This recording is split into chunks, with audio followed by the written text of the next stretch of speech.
My family was very much involved. My grandfather, my father, my godfather were all murdered in relation to organized crime.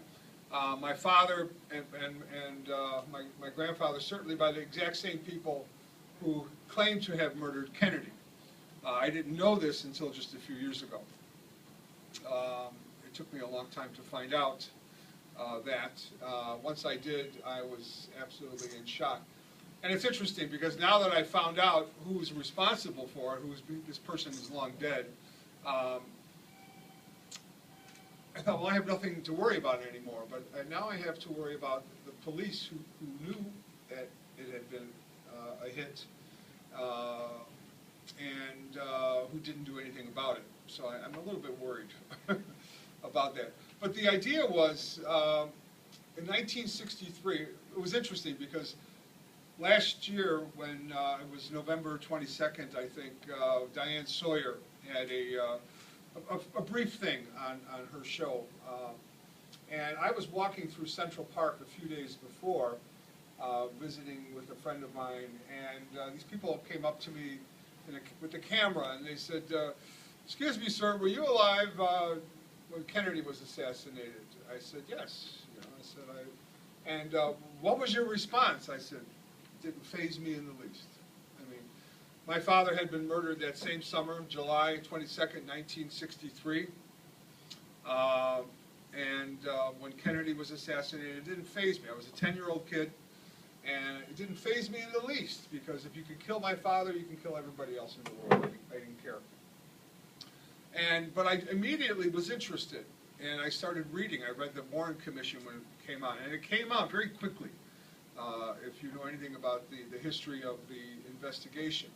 And it was a huge book. It was probably at that time the biggest book I had ever read. And in retrospect now, I realize, especially after reading Stefano's book, that there was a reason why there were no Italians on the Warren Commission. If you look closely, there's lawyers and there's all these investigators, but there's no Italians. Because an Italian would not have sat there and let that Warren Commission report go through, for precisely the same reasons that Stefano talks about in the very beginning of his book. And I must say that as much that has been written about Kennedy and the assassination and the connections to organized crime, nobody has done it better than Stefano in terms of understanding. And this is not a book that tries to say, I have the answers to the Kennedy assassination. It says, look, this is somebody who was integrally involved with this assassination, and for these 5 reasons.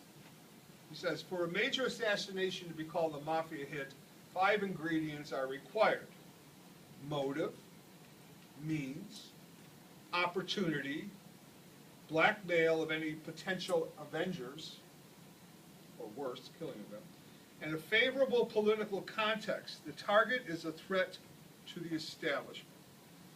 Now, this is key insight, which any Italian who had any kind of peripheral association with the mafia, often the people who are the experts on the mafia are not the people in the mafia, but the people who live with them in the neighborhood. And this has been my experience. I didn't understand of this thing called mafia until Mario Puzo wrote The Godfather in 1969, and I began to start putting 2 and 2 together. Actually, a little bit before that, there were Peter Moss did this book, the Joe Valacchi or Valachi Papers. And I realized that the men I worked for had their names in that book. After my grandfather was killed, my mother apprenticed me to 2 brothers who were very directly involved in organized crime in Chicago, and for 10 years I worked for them. This is something that I was ashamed of. I became an academic. I hid away from all of that, and it wasn't until I actually came to Stony Brook and started teaching Italian-American studies that I started confronting this part of my past and started talking about it. And I ended up writing a book called From Wise Guys to Wise Men, which was an explanation of why America is fascinated with Italian-American version of organized crime.